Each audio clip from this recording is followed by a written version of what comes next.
today we have Manmohan Das with us, and he will be telling how to cut the bamboo and how to identify the bamboo to cut. Good, thank you so much. So the bamboo, first of all, how to identify bamboo?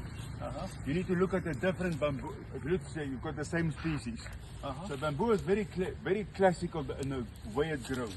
So I'm going to start from the oldest one. So you can look at the older, you can look at the amount of moss or algae growing on the bamboo. Okay. And the more it's been this color, the older it is. Okay. The younger ones have got much lighter color and still have their leaves wrapped around them like this. This is younger one. This is the younger one. Because the leaves are there. The leaves are still there. Because as it grows, it pushes out the leaves and the leaves start falling off. Yes. Okay. And then only once it's matured enough does the color start changing into the way, like this one. So this one is getting a bit old already. Because you can tell this from the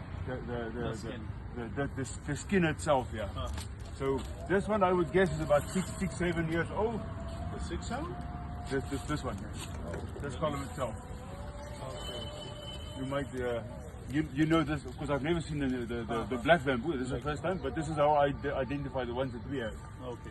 So which one is ready to cut? I would reckon this one is good. This one? You want to check the sound or what? We check the sound as well. I don't bother with the sound because we are, it's difficult to check the sound because they all grow in different places. So listen for the hollow sound. You can hear when there's water inside. But the problem is, I don't want to use my phone, but the good thing to use is in the back of a knife.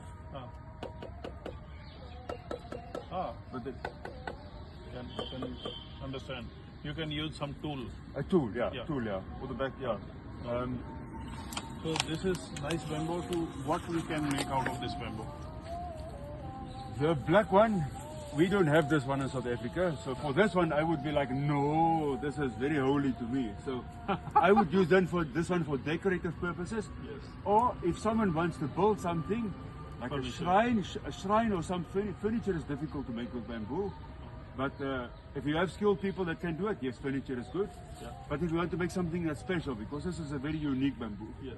So it's a special purpose. But you can also build cabins from this one if you have lots of the black bamboo. Alternatively, you can also use it for biochar, but that would be for me a waste to make biochar from it. So biochar, which one is good one? I think this Asper is good. Asper is very good for making biochar from. Asper, Asper doesn't grow so well because the moment you cut it, it cracks. So it doesn't dry evenly.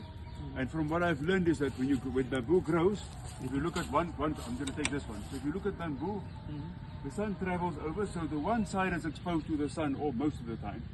So the other side doesn't grow the same thickness as the sun that's exposed to the sun.